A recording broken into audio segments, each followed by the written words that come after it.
have led me through the fire, in darkness night. You are close like no other. I know you as a father, I know you as a friend. Walk with me in the goodness of God. And all my life you have been faithful. And all my life you have been so, so good. With every breath that I am able, oh, I will sing of the goodness of God. And all my life, and all my life you have been faithful. And all my life you have been so, so good.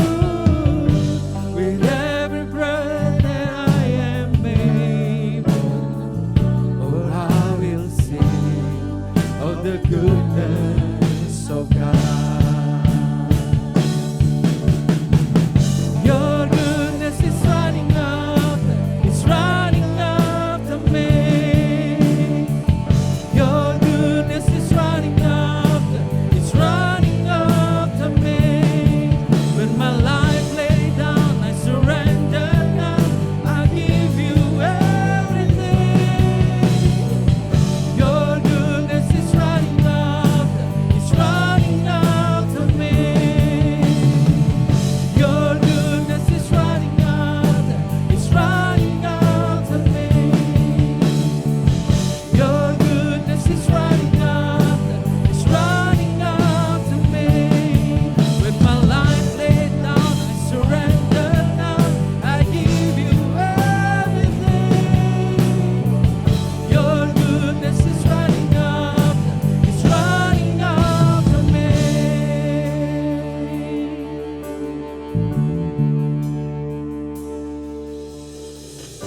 In all my life you have been faithful. In all my life you have been so, so good. With every breath that I am able, oh, I will sing of the goodness of God. And all my life you have been faithful. And all my life you have been so, so good. With every breath that I am able, oh, I will sing of the goodness of God. And all my life, you have been faithful. All my life you have been so, so good. With every breath that I am able, oh, I will sing of the goodness of God. And I will sing of the goodness of God. Berikan tepuk tangan luar biasa buat Tuhan. Shalom Bapak Ibu semuanya. Shalom. Apa kabarnya hari ini? Luar biasa. Luar biasa, kasih tos kanan kirimu dong. Saya senang lihat kamu hadir hari ini. Haleluya. Tuhan, terima kasih Bapa buat segala kebaikan di dalam hidup kami yang selalu Kau berikan, selalu baru setiap hari Tuhan. Kami bersyukur atas kasih dan cinta-Mu bagi setiap hidup kami Yesus. Terima kasih Tuhan, kami hari ini mau memuji Engkau, kami mau menyembah Engkau, kami mau meninggikan nama-Mu Yesus. Biarlah kami selalu dekat padamu Tuhan. Itulah kerinduan kami Yesus, memandang wajah-Mu. Itu yang kami mau Tuhan.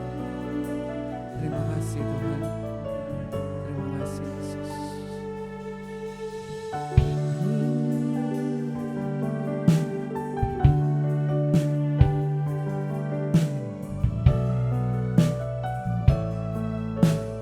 Sama-sama kita katakan,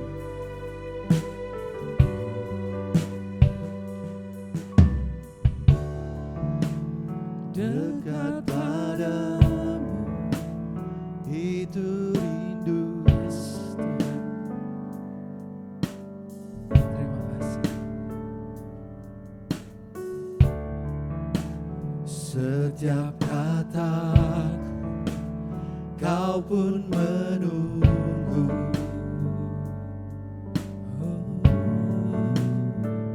Tak kusangka ku temukan satu kasih yang abadi. Kini ku datang dan ku bawahi hidupku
mengejar hadir-Mu di dalam hidupku, membawa sembahku Tuhan, membawa wajah-Mu, mengikuti kebaikan-Mu, mengejar hadir-Mu di dalam hidupku, membawa sembahku membawa sembahku, menyatakan kebesaran-Mu, mengejar hadir-Mu di dalam hidupku, memandang wajah-Mu Tuhan, wajah-Mu, mengikuti kebaikan-Mu, mengejar hadir-Mu dalam hidupku, membawa sembah kami Tuhan, sembahku, menyatakan kebesaran-Mu, mengejar hadir-Mu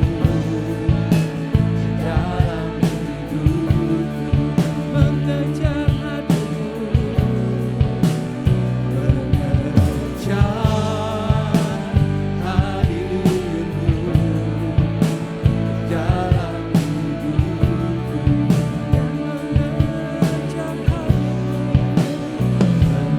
mengejar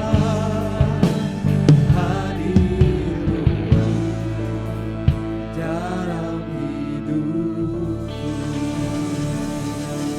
Berikan tepuk tangan dan sorak-sorai yang luar biasa buat Tuhan. Semuanya saya udah bangkit berdiri, kita mau memuji Dia, amin. Kasih tos kanan kirimu lagi, katakan yuk kita bergoyang bagi Tuhan hari ini. Karena Allah kita Allah yang dahsyat, biarlah seluruh yang bernafas memuji Dia, tinggikan namanya, haleluya.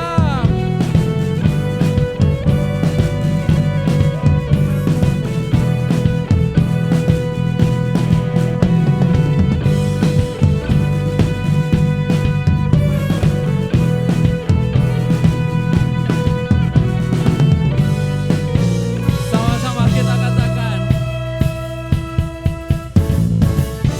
Dari utara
Karena kita percaya Allah kita sudah bangkit, amin. Amin, karena kasih-Nya, karena kebaikan-Nya yang begitu besar bagi setiap kita. Haleluya. Allah bangkit, bersoraklah. Allah bangkit, bernyanyilah. Musuh dikalahkan, umatnya dibebaskan. Allah dahsyat di tempat kudus-Nya.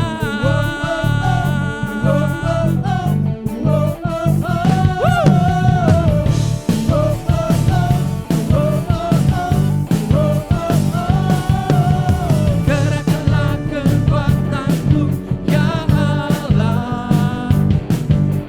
Tunjukkanlah kuasa-Mu, ya Tuhan.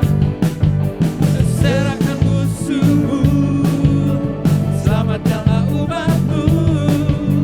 Allah dahsyat di tempat kudus-Nya.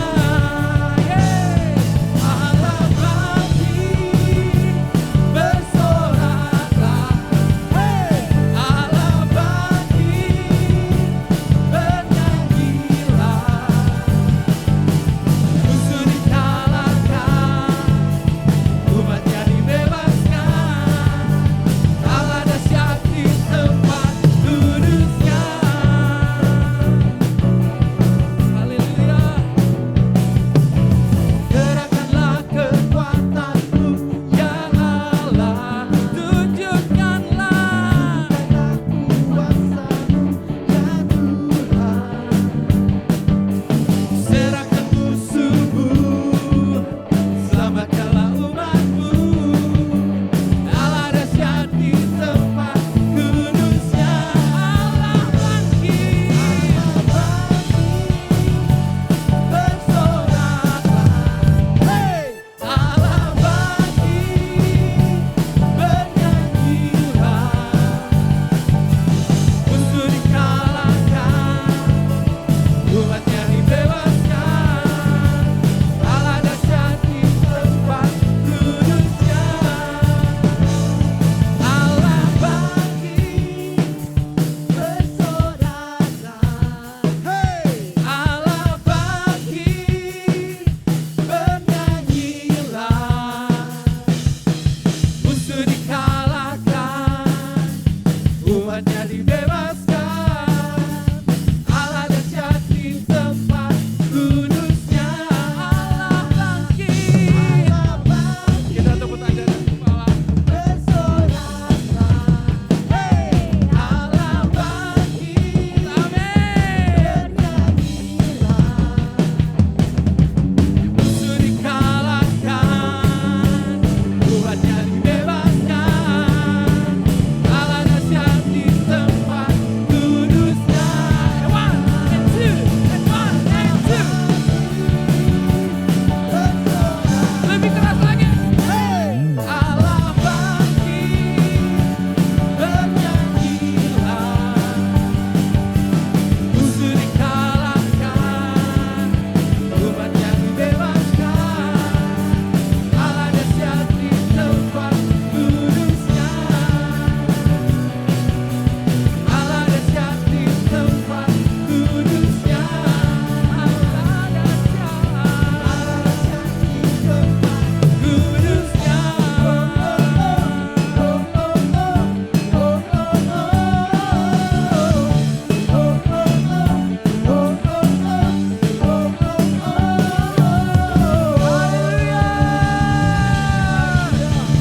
Lebih kencang lagi, lebih sorak-sorai lagi.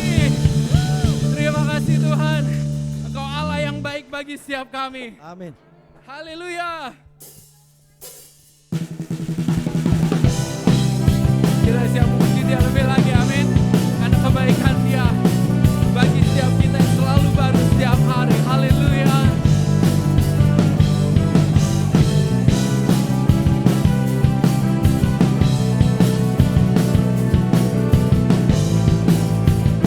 Sama-sama kita katakan,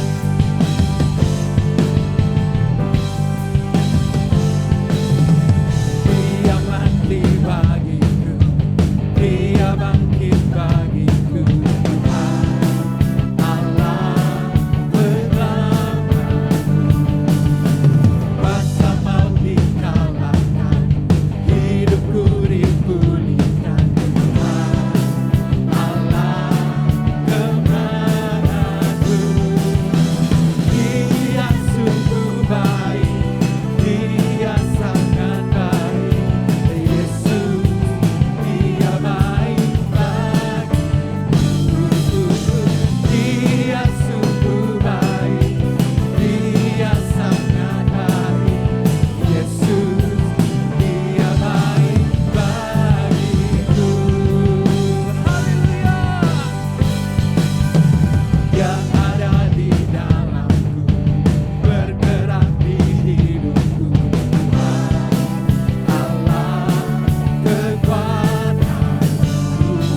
Shalom, sebentar, saya ada yang lupa, saya lupa bawa handphone saya. Shalom Bapak Ibu, Shalom. Terkejut saya ada di sini, di depan ini. Sama, saya pun terkejut juga Bapak Ibu. Gitu. Saya nggak nyangka saya bakalan suatu hari akan berdiri di sini, sharing sama Bapak Ibu. Oh, silakan duduk dulu. Nanti kecapean kalau berdiri. Gitu. Saya nggak nyangka suatu hari kalau jadi singer, oke, saya ikut audisi singer. Saya tahu saya akan berada di panggung jadi singer. Tapi nggak nyangka kalau suatu hari saya akan berdiri di panggung ini untuk sharing sama Bapak Ibu gitu. 3 minggu yang lalu Pak Abednego kontak saya, Ripka saya percayain untuk sharing di ibadah. Saya pikir, oh sharing setengah, jadi saat Pak Abednego khotbah, saya kesaksian hidup di tengah-tengah.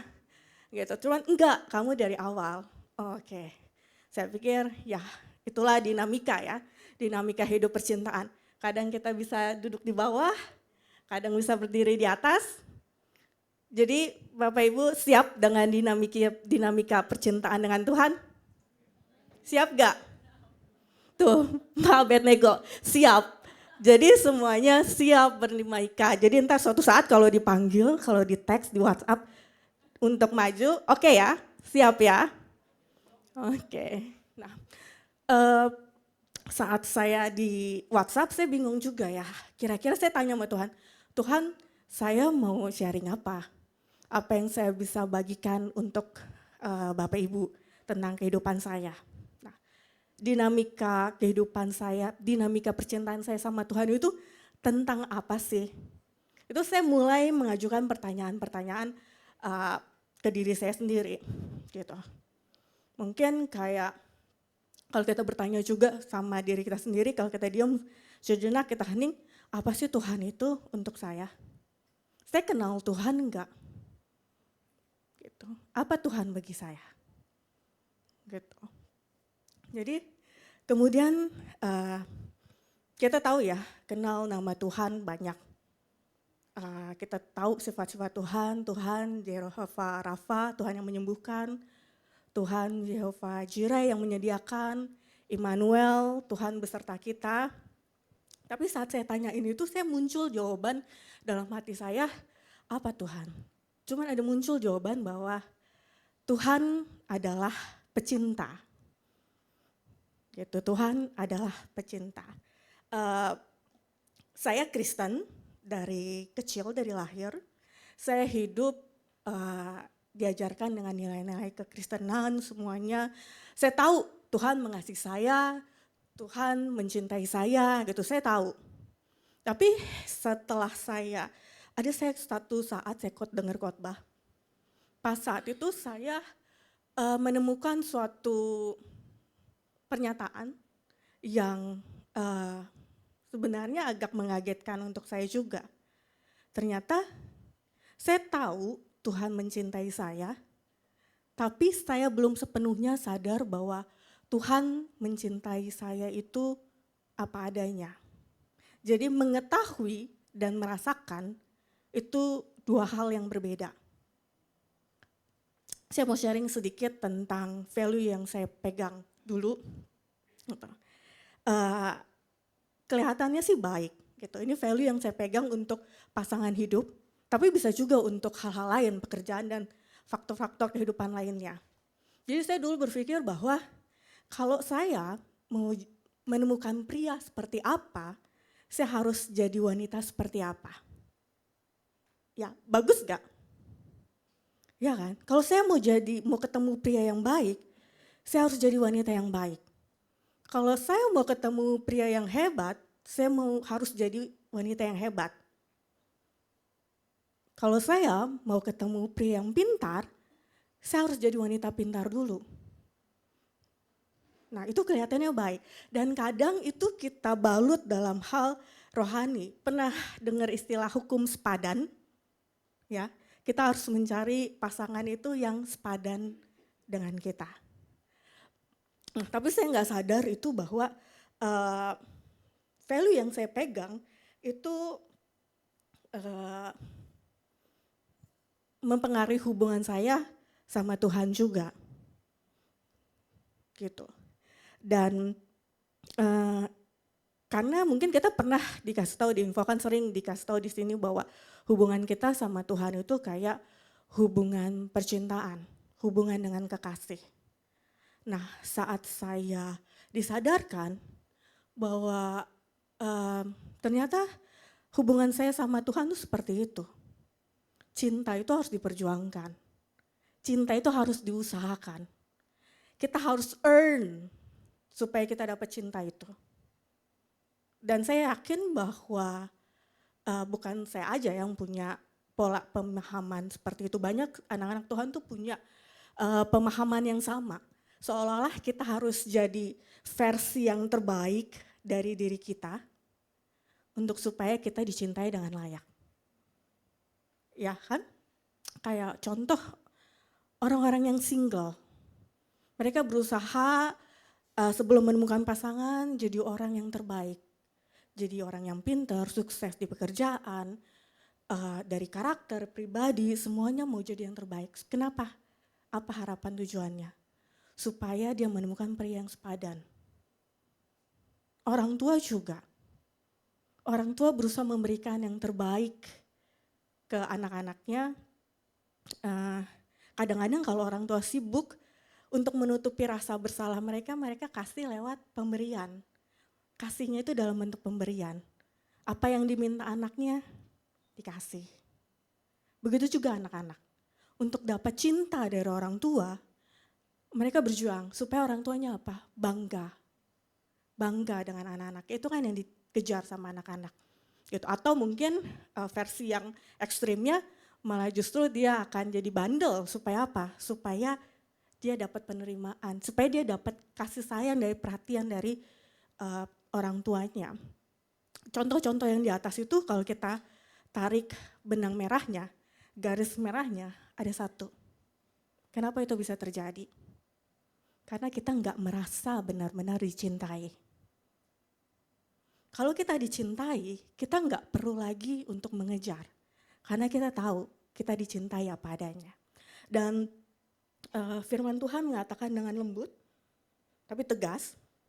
Kita baca sama-sama di Mazmur 103 ayat 13 sampai 14.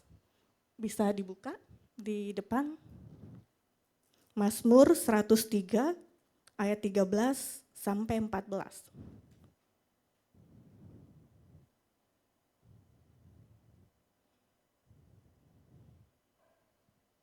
Oke, mari kita baca sama-sama. Seperti Bapa sayang kepada anak-anaknya, demikian Tuhan sayang kepada orang-orang yang takut akan Dia. Sebab Dia sendiri tahu apa kita. Dia ingat bahwa kita ini debu. Kita apa? Debu, ya kan? 2 minggu yang lalu kita diingatkan. Kita ini apa? Kita daki. Kita debu, kita daki, ya kan? Sepadan enggak sama Tuhan? Sepadan enggak? Kalau kita ngomongin hukum sepadan enggak kita sama Tuhan? Sepadan enggak kita dapat cintanya Tuhan apa adanya? Enggak kan? Gitu. Jadi kita dicintai sama Tuhan karena kita miliknya. Bukan karena pencapaian kita, bukan karena apa yang kita lakukan, tapi kita miliknya. Amin, Bapak Ibu. Kemudian kita buka lagi ada satu Yesaya 43 ayat 4. Kita buka Yesaya 43 ayat 4. Oke, sudah muncul. Kita baca bareng-bareng. Oleh karena engkau berharga di mataku dan mulia, dan aku ini mengasihi engkau, maka aku memberikan manusia sebagai gantimu dan bangsa-bangsa sebagai ganti nyawamu. Patut gak debu menerima perlakuan seperti ini? Enggak kan? Gitu. Jadi perhatikan urutannya ya Bapak Ibu. Kita berhasil bukan karena kita suci tanpa celah. bukan karena kita berhasil, tapi karena Tuhan mengasihi kita. Kita adalah milik Tuhan. Jadi Tuhan tahu kelemahan kita. Tuhan tahu kegagalan-kegagalan kita. Tapi Tuhan tetap sayang sama kita. Gitu. Nah,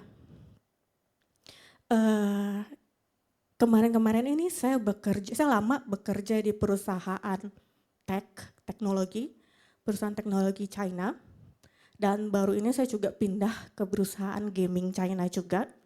Di situ saya bekerja dengan banyak anak-anak muda, dengan Gen Z. Dan di kantor yang saya ini, sekarang ini, saya bisa dibilang orang yang paling tua gitu. Jadi benar-benar industri itu banyak perubahan ya Bapak Ibu, berdinamika juga, industri juga. Nah, pas saya kerja dengan anak-anak muda, saya nggak pernah tahu tuh. Pas di sini, Tuhan banyak bukakan cerita-cerita tentang anak muda. Anak-anak muda itu mereka terbuka, open sekali.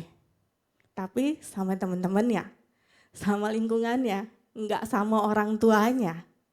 Kalau sama keluarganya, sama orang tuanya, mereka tuh orang yang tertutup. Jadi saya juga bingung kok bisa ya mereka terbuka gitu. Jadi mereka terbuka apa yang telah dilakukan, pemahamannya mereka, pemikirannya mereka. Mereka tuh pemikirannya kritis banget, hebat, kritis dan hebat gitu. Cuman satu hal itu mereka tuh fragile banget gitu. Banyak hal yang fragile. Dan kalau saya dengar cerita mereka ngomong gini, saya di depan keluarga, depan orang tua, sama di depan yang sebenarnya itu berbeda. Gitu. Mungkin saya nggak tahu ya, mungkin ada anak-anak gitu. Jadi depan keluarganya dia kelihatan kayak anak-anak yang baik-baik aja, yang oke lah, nggak ada masalah, nggak ada apa. Tapi begitu mereka dengan pergaulannya, mereka jadi pribadi yang berbeda. Mereka bilang mereka jadi diri sendiri saat dengan teman-temannya. Tapi saat dengan keluarga, mereka tuh kayak pakai topeng. Gitu. Nah kadang-kadang saya juga melihat mereka sembunyi-sembunyi mulai tuh yang pergi ke psikiater, psikolog gitu, nggak tahu orang tuanya. Karena saya bilang mereka mentalnya masih fragile. Mereka hebat pemikirannya di pekerjaan apa semuanya kritis. Tapi kalau mereka dapat tekanan, mereka tuh gampang breakdown, mental down gitu. Jadi mereka udah mulai tuh mengenal yang kata psikolog, psikiater, udah mulai banyak sebenarnya. Cuman kadang-kadang kita mungkin nggak tahu. Gitu. Nah, saya setelah ngobrol juga sama teman saya yang lain, yang udah lebih dewasa, kita ngomongin lah soal fenomena ini. Terus kita ambil satu kesimpulan bahwa anak-anak, orang-orang, siapapun itu, muda tua, kalau mereka merasa dicintai, mereka nggak akan jalan terlalu jauh. Mereka bisa menyimpang, bisa kepleset, bisa. Tapi mereka tahu mereka dicintai, jadi mereka akan kembali. Sama seperti anak bungsu yang terhilang, ya kan? Bisa kita kepleset, menyimpang dari Tuhan, bisa. Tapi kita tahu, kalau kita tahu kita dicintai sama Tuhan, kita tahu ada jalan pulang, kita tahu kita kembali. Ya, kita tahu kalau kita gagal, kalau kita lemah, ada rumah, ada Tuhan, ada keluarga yang bisa kita kembali. Ya kan? Dan makanya itu Bapak Ibu yang punya anak-anak muda, nggak usah khawatir.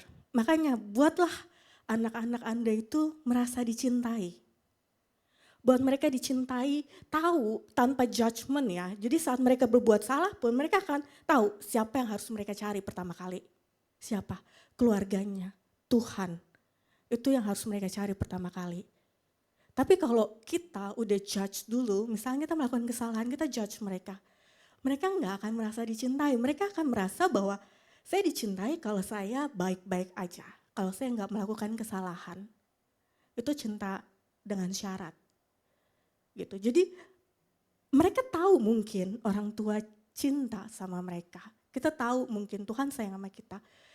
Tapi tahu seperti saya bilang, mengetahui dan merasakan itu dua hal yang berbeda.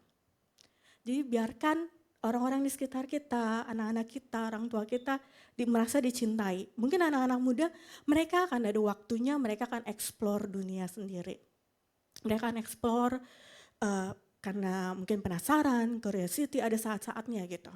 Yang kita nggak bisa batasi juga gitu. Cuman ya kita tahu kalau mereka punya pegangan Tuhan, mereka tahu dicintai Tuhan dan dicintai keluarga, mereka akan kembali gitu. Jadi kadang-kadang anak muda tuh kayak susah-susah gampang memang dihandle, karena saya juga punya adik Gen Z gitu. Sosial media, siapa di sini yang pernah di-hide story-nya sama anaknya, sama adiknya, di sosial media di-hide? Atau siapa anak-anak muda yang pernah meng-hide sosial medianya ke orang tua, ke kakak? Kenapa saya tahu? Karena saya ngalamin gitu. Saya punya adik Gen Z, kenapa ketahuan? Jadi dia hide saya di sosial media, tapi dia lupa hide mama saya di sosial media. Dia pikir mama saya nggak main kan, nggak aktif di sosial media. Jadi dia lupa hide. Saya pegang HP mama saya lihat, kok dia ada story ini ya? Kok dia ada status ini ya? Di saya kok nggak kelihatan? Gitu, jadi ketahuan deh gitu. Jadi anak-anak muda memang ya kayak gitu. Cuma makanya kita harus beri ruang untuk kegagalan untuk ke mereka. Gitu. Jadi saat mereka gagal, mereka nggak takut. Sama seperti kita. Kita bilang kan Tuhan adalah Immanuel. Arti Immanuel Tuhan beserta kita. Ya kan? Sekarang saya mau tanya, saat kita gagal, saat kita kepleset, berbuat dosa lah ya, Tuhan ada gak sama-sama kita? Tuhan ada gak saat kita jatuh, kepleset, atau Tuhan ada saat kita imannya lagi kuat? Saat kita menyembah Tuhan, Tuhan ada. Tapi saat kita berbuat dosa, kita marah-marah, kita berantem mungkin, atau melakukan hal-hal yang gak baik, kita tahu gak Tuhan ada sama kita? Tuhan ada bahkan di saat kelemahan kita, di saat kegagalan kita, Tuhan ada. Gitu. Dan kita nggak perlu takut ya. Kalau kita dicintai, kita nggak perlu takut berbuat salah. Gitu. Kenapa kita takut berbuat salah? Karena kita nggak merasa dicintai. Jadi kita butuh bahwa saya baik-baik aja. Kalau saya berbuat salah, saya takut nanti diomelin. Saya takut diapain, dapat konsekuensinya kalau saya salah. Gitu. Tapi kalau kita dicintai, kita berbuat salah, kita nggak takut. Bukan berarti kita boleh berbuat salah ya, tapi ada kali yang mungkin kita pasti bisa kesandung, bisa berbuat salah. Tapi kita tahu kita bisa bangkit lagi, kita bisa sama-sama Tuhan lagi. Gitu. Jadi apapun itu, karena apa? Dalam percintaan juga sama, kita nggak perlu takut salah. Karena Tuhan sendiri yang akan meluruskan jalan-jalan kita. Kadang kita dalam pemikiran jalan kita itu udah lurus nih. Tapi ternyata masih bengkok, jangan khawatir. Ngomong-ngomongin aja gitu.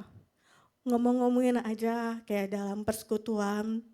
Kadang-kadang kita, kalau kita takut salah akhirnya jatuhnya apa? Kita nggak ngomong. Takut dijudge, takut bahwa kamu ternyata masih ada roh ini nih. Kamu masih ada dosa ini ternyata ya. Gitu. Dan contoh saya sendiri lah ya, kadang di persekutuan kita kan diajarin bahwa kita nggak boleh berusaha, nggak pakai kekuatan sendiri.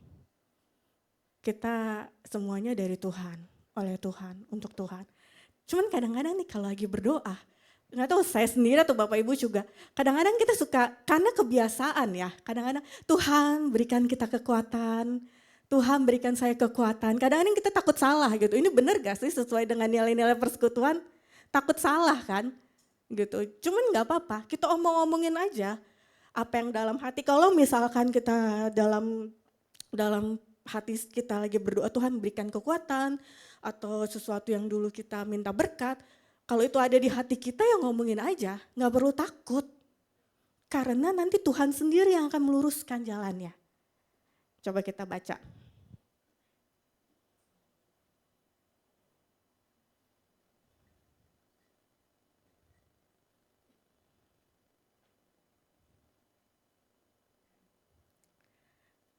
Kita buka Amsal 3 ayat 5 sampai 6.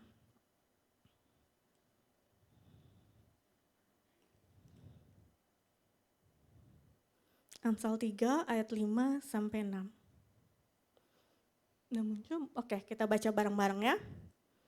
Percayalah kepada Tuhan dengan segenap hatimu dan janganlah bersandar kepada pengertianmu sendiri. Akuilah Dia dalam segala lakumu, maka apa? Ia akan meluruskan jalanmu. Gitu. Jadi Tuhan sendiri yang akan meluruskan jalan kita. Kalau kita masih takut salah itu pertanda bahwa kita belum merasa dicintai. Jadi kalau kita salah, cinta orang ke kita akan berkurang. Nah, kembali lagi flashback ke saat saya belum merasa dicintai apa adanya. Saya itu nggak sadar berjuang untuk jadi wanita yang terbaik. Seperti yang saya bilang, saya mau dapat pria yang baik nih, yang luar biasa. Makanya saya harus jadi wanita yang terbaik. Dari apa? Pendidikan, wah lulus terbaik. Pekerjaan terbaik semuanya. Ya kan, saya nggak sadar itu dilakukan dengan usaha saya. Dan akhirnya saya secara nggak sadar lama-lama jadi independent woman. Gitu. Dan setelah saya, sekarang kan banyak kan independent woman. Kalau kita lihat sosial media, strong woman, independent woman. Kalau kita lihat di perusahaan-perusahaan banyak pemimpin-pemimpin yang tinggi itu wanita sekarang. Mereka jadi orang wanita yang dominan. Gitu. Dan setelah saya sadar saya dicintai Tuhan pun enggak langsung saya jadi yang dari independent woman, saya langsung bergantung sama Tuhan. Enggak yang langsung seperti itu. Seperti saya bilang itu hidup kita itu penuh dengan dinamika. Nah, seperti yang kita sering dengar, kan kita kehidupan kita, hubungan kita dengan Tuhan itu seperti hubungan percintaan. Gitu ya, makanya kita omong-omongin terus. Apa sih yang ada di hati kita? Kita omong-omongin terus seperti kita dengan kekasih kita ngobrol kan. Untuk kita kenal sama kekasih kita apa? Komunikasi, ngobrol. Kadang-kadang kehidupan percintaan ada yang flat, datar, kadang. Tapi ntar ada berantem-berantemnya gitu. Cuman kalau kita udah ngelewatin berantem-berantemnya nih, kalau saudara Bapak Ibu udah ngelewatin berantem-berantem dengan pasangan, saudara akan kenal pasangan lebih lagi gak setelah itu? Sama kayak kita dengan Tuhan. Setelah kita ngelewatin berantem-berantem nih sama Tuhan, marah sama Tuhan, dinamikanya wah naik turun sama Tuhan, kita jadi mengenal Tuhan lebih lagi. Rindu gak sih kita kayak sama pasangan gitu, kayak Tuhan juga kita kenal sama Tuhan. Baik, jadi saat Tuhan bawa kita ke dalam suatu situasi, atau Tuhan bawa seseorang atau orang ke dalam kehidupan kita udah gak perlu Tuhan ngomong lagi, kita udah tahu. Saya udah tahu nih Tuhan mau ngapain nih, saya udah tahu Tuhan mau ngapain. Rindu gak kita seperti itu?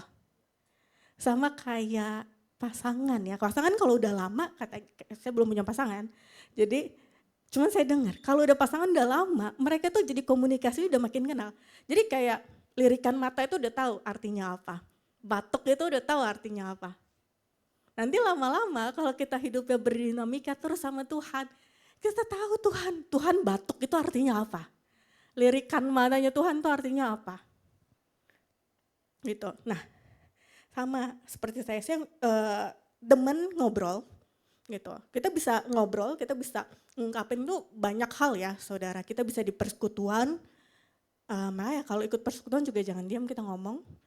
Persekutuan kita bisa, tapi nggak hanya terbatas persekutuan. Keluarga kita juga bisa ngomong. Karena mereka yang paling tahu kita. Komunitas teman-teman juga kita bisa ngomong. gitu. Nah, saya ngobrol-ngobrol sama teman saya, teman kantor, bukan orang Kristen, gitu. Saya ngobrol-ngobrol sama dia, kita ngobrol tentang temanya itu Alpha Woman. Pernah dengar Alpha Woman? Alpha Woman itu wanita yang dominan, tipikal wanita pemimpin. Dulu saya ngerasanya itu saya tipikal wanita yang pendiam, follower, bukan tipikal yang dominan gitu ya. Bukan alpha woman tapi beta gitu. Saya pikir kayak gitu. Saya nggak suka memimpin, saya pikir. Terus saya ngobrol-ngobrol, iya ya saya bukan itu. Terus temen saya langsung, enggak Karipka. Karipka itu alpha woman. Saya kaget. Hah? Iya, Karipka itu alpha woman. Karipka itu dominan. Karipka bisa bikin orang ngikut pemikirannya Karipka. Saya pikir, masa iya? Saya nggak sadar. Kadang-kadang kita nggak sadar ya diri kita seperti apa itu. Kemudian saya coba validasi lagi. Saya punya beberapa grup bestie, grup pertemanan. Saya tanya lagi ke teman saya yang lain, emang saya itu ya? Saya dominan ya? Saya alpha ya? Kemudian saya tanya lagi keluarga saya, tanya ke kakak saya, adik saya, mama saya. Dan saya dapat jawaban yang sama. Saya dominan. Saya kayak, saya nggak sadar. Nah itulah makanya kenapa kita perlu komunikasi. Kita nggak tahu kadang-kadang dalam isi hati kita itu kayak apa. Jadi kayak, saya baru tahu, ternyata saya dominan ya. Ternyata saya alpha woman ya. Saya nggak pernah sadar itu saudara. Dan bagi saya kayak itu anugerah sih Tuhan bukakan hal itu. Gitu. Jadi saya, oke Tuhan saya nggak mau, kita tolak. Karena wanita itu kan, saya mau jadi wanita yang lemah lembut. Ya, amin saudara. Dan Tuhan juga bawa saya melewati hal-hal yang di luar kuasa dan kemampuan saya. Gitu. Seperti saya bilang, saya orangnya tanpa saya sadari, saya orangnya itu independent woman, alpha woman. Jadi saya demen melakukan sesuatu melakukan sesuatu yang saya kuasai, yang saya bisa, gitu. Cuman memang ya luar biasa ya Tuhan bawa saya berdinamika terus gitu. Tuhan bawa saya ke area-area yang bukan wilayah saya. Bisa dibilang di luar comfort zone saya. Itu dimulai dari sebelum pandemi. Saya dulu kerja di perusahaan China, saya selalu kerja di perusahaan China. Kemudian saya kerja jadi asisten saat itu. Terus ada teman saya dari China, dia nawarin saya posisi finance. Itu saya pikir oke lah, cuman gak enak kan sama dia, saya coba masukin CV lama. Saya pikir saya gak diterima, karena untuk finance, seperti Bapak Ibu tahu kita perlu basic kan. Kita perlu tahu background pendidikan lah atau enggak sekedarnya pengalaman. Saat itu saya nggak punya sama sekali pengalaman finance. Itu perusahaan China yang besar juga, perusahaan tech China. Interview, saat ditanya interview, kamu pernah ini enggak? Kamu bisa ini enggak? Saya jawabannya selalu enggak. Nah kalau Bapak Ibu jadi atasan saya dengar orang interview kayak gitu jawabannya enggak. Diterima enggak? Diterima enggak? Enggak kan? Saya juga sama merasa enggak diterima, saya udah tenang nih. Saya tenang, saya enggak diterima nih pasti. Tiba-tiba seminggu kemudian saya diterima, saya terima email, saya diterima. Saya kaget, cuman kayak ya udahlah. Udah terlanjur juga kan enggak mungkin mundur lagi kayak ya udahlah John kayak nanti kerjanya gimana? Ya udahlah, lihat aja nanti. Saat itu gitu. Nah sama, Tuhan tuh nggak tahu dia bawa saya ke area-area itu, hal yang nggak saya kuasain, hal yang nggak saya tahu, Tuhan malah bawa itu, karena Tuhan membuktikan bahwa segala sesuatunya itu bukan pencapaian kamu kah, itu bukan usaha kamu Ripka, gitu. Sama seperti perusahaan ini juga, yang saya baru masuk nih, sebelumnya saya cari-cari pekerjaan memang. Saya tanya-tanya teman, minta rekomendasi teman. Saya lakukan usaha saya. Saya minta rekomendasi teman, interview. Saya pikir saya bakalan dapat karena kan biasanya ordal kan jalurnya lebih ini ya, lebih positif ya, lebih meyakinkan. Saya pikir dengan rekomendasi teman saya bisa diterima. Tapi ternyata enggak, gagal saya dalam beberapa interview. Satu saya ya udahlah agak sedikit kecewa, cuman ya udahlah gitu. Tapi tiba-tiba teman saya yang di Singapura, yang teman saya yang dari perusahaan lama, dia resign di Singapura, dia butuh finance untuk Indonesia. Gitu. Jadi dia tawarin saya kerjaannya itu end to end proses, finance proses yang dari awal sampai akhir. Saya belum pernah. Saya hanya ngerjain satu slot dalam proses finance, nggak pernah mengerjakan dari awal sampai akhir tuh belum pernah. Sama kejadiannya, interview lagi Bapak Ibu. Sama kejadiannya, kamu pernah ini enggak? Enggak. Kamu bisa ini enggak? Enggak. Tapi sama lagi hasilnya, saya diterima lagi. Gitu. Saya pikir kayak ya udahlah Tuhan juga udah pernah bawa saya ke hal-hal yang belum pernah saya kuasain, tapi toh saya bisa ada juga di sini. Jadi ya serahin aja, jadi kayak ya udahlah, kayak maju aja lah, hantam bleh lah istilahnya gitu. Cuman saya ya tetap harus belajar ya, bukannya kita tetap hantem tapi kita diem aja gitu. Enggak, saya juga belajar lagi, oh prosesnya ini gini, belajar dari yang lain. Seperti itu, jadi memang Tuhan bawa saya ke hal-hal seperti itu, dinamika hidup, bahwa saya dicintai apa adanya bukan karena usaha saya, dan Tuhan juga membawa saya itu mengikis independen saya, mengikis alpha woman saya untuk saya sepenuhnya jadi wanita yang lemah lembut, bergantung sama Tuhan. Sebenarnya dari dulu itu Tuhan udah mulai bukain sedikit-sedikit, cuman saya nggak sadar. Dulu pernah masih kayak 15 tahun yang lalu tuh saya ikut lomba Chinese, bahasa Chinese. Jadi kayak seleksinya itu di masing-masing negara. Nanti perwakilan masing-masing negara yang menang akan dibawa ke China. Gitu. Nah, saya ikut waktu itu pas lagi seleksi di Indonesia. Nah, waktu itu bahasa Mandarinnya masih belum bagus. Jurinya itu orang China asli, dan itu ada yang paling susah adalah ujian lisan. Jadi saya ada di panggung, jurinya di bawah, dia langsung kasih pertanyaan. Gitu, kurang lebih posisinya kayak sekarang. Gitu. Terus dia tanya pakai bahasa Mandarin.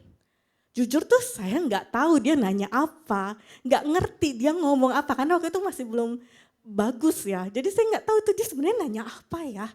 Tapi di dalam hati saya itu tuh ada saya cuma dengar kayaknya dia ada ngomong Chen Chuu deh. Chen Chuu itu artinya bangunan dalam bahasa Mandarinnya. Bangunan. Saya cuma dengar itu, cuman nggak yakin. Kan kalau bahasa Mandarin banyak nada ya. Saya nggak tahu itu nada Chen Chuu-nya dan beneran bangunan apa enggak. Gitu. Cuman tiba-tiba dalam pemikiran dalam hati saya dia ada nyebutin satu kata, Yue Yang Lo. Yue Yang Lo itu satu bangunan di Hunan, di Changsha. Saya pikir udahlah daripada saya nggak jawab, ya mendingan jawab ngasal, salah, benar ya terserah. Saat saya ngomong itu, saya juga nggak ngerti ya pertanyaannya apa. Saat ngomong, ya yang loh, tiba-tiba jurinya bilang, oke, bener. Saya yang pas dia ngomong oke bener sendiri saya yang kaget. Itu sebenarnya dari awal tuh Tuhan udah bukain ke saya bahwa hal-hal yang terjadi dalam hidup saya, pencapaian saya, semuanya itu bukan hasil karya saya. Itu semua Tuhan yang beri. Itu semua karyanya Tuhan. Jadi ya kita nggak perlu takut untuk menghadapi semuanya, asal kita dicintai, asal kita merasa dicintai sama Tuhan, segala proses hidup kita tahu kita nggak perlu khawatir. Kita tahu kita berada di tangan yang tepat.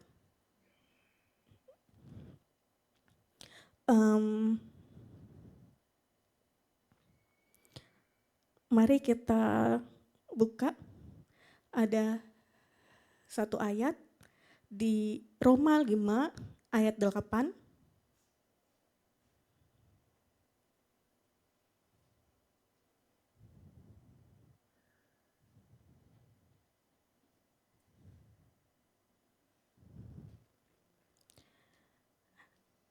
Roma 5 ayat 8.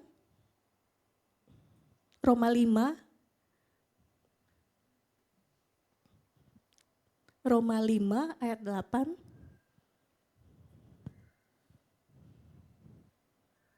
Oke, bisa diganti Roma 5 ayat 8. Oke, kita baca sama-sama ya. Akan tetapi Allah menunjukkan kasih-Nya kepada kita oleh karena Kristus telah mati untuk kita ketika kita masih berdosa. Nah, itu yang perlu kita camkan dalam hati kita, bahwa kita ini debu. Tapi Tuhan cinta sama kita saat kita masih berdosa. Bukan karena keberadaan kita, tapi karena Tuhan cinta. Tuhan yang terlebih dahulu mencintai kita. Nah, saat kita sadar kalau kita dicintai Tuhan, itu hasilnya akan berbeda. Kita hidup bukan lagi untuk mengejar penerimaan, tapi kita hidup dari penerimaan itu sendiri. Saat kita tahu, cara kita memandang Tuhan pun akan berbeda. Cara kita mengasihi sesama, mengasihi pasangan kita, itu juga akan berbeda. Nggak ada tuntutan lagi di dalam cinta. Amin. Nggak ada tuntutan dalam cinta. Karena cinta menutupi segala sesuatu. Gitu. Jadi dan cara kita memandang diri kita sendiri itu juga berbeda. Dan saya berharap bahwa kita bukan hanya sekedar tahu kalau kita dicintai sama Tuhan, tapi kita merasa dicintai sama Tuhan. Saya undang singer, pemusik, WL.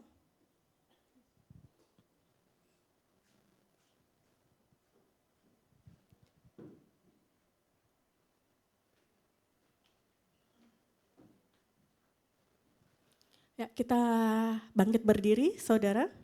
Kita nyanyikan satu lagu.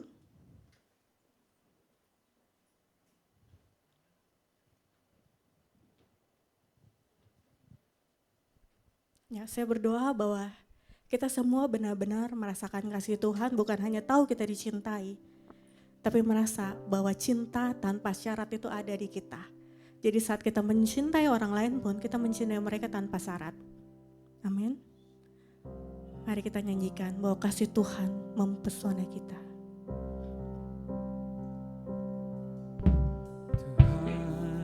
Kasih-Mu sungguhlah mempesona diriku.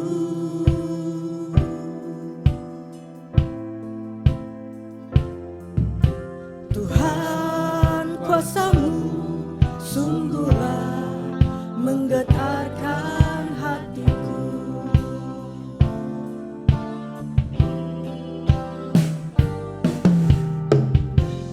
Kasih-Mu ya Tuhan, yang Kau limpahkan bagiku, lebih dari yang ku perlu. Kau sediakan bagiku. Ku sembah Yesus Tuhan. Sepanjang umur hidup kami Tuhan, kami mau mengasihi Engkau Tuhan. Kami mau mencintai-Mu Tuhan. Karena kami tahu Tuhan, kami dicintai tanpa syarat. Kita nyanyikan lagi Tuhan. Sungguhlah mempesona diriku.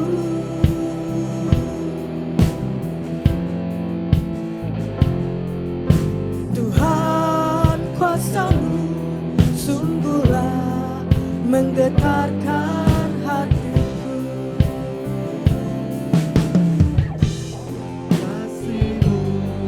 Ya Tuhan, Tuhan sudah limpahkan kasih itu kepada kita. Yang kita perlu adalah menerima. Cinta itu bukan tentang usaha, tapi cinta itu adalah kita menerimanya, menerima cinta dari Tuhan. Ku sembah Kau Tuhan sepanjang umur hidupku, sepanjang umur hidupku. Sembah Kau Tuhan sepanjang umur hidupku, sepanjang umur hidupku.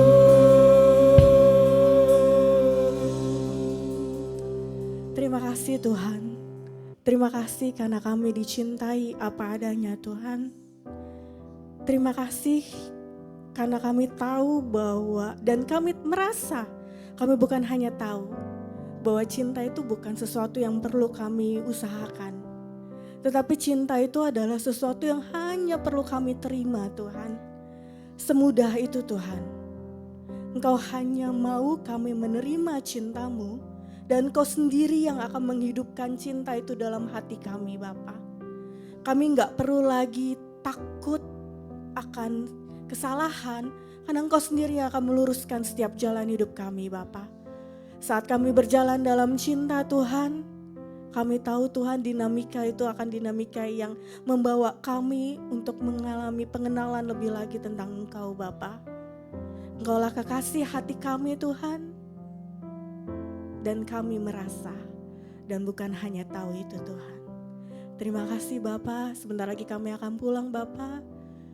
Engkau berkati kami Tuhan, jagai kami Tuhan, biar kami terus berdinamika dengan Engkau Tuhan. Berdinamika dalam kehidupan percintaan dengan Engkau, berdinamika dalam kehidupan pekerjaan kami, hubungan dengan keluarga, dengan pertemanan itu Bapa.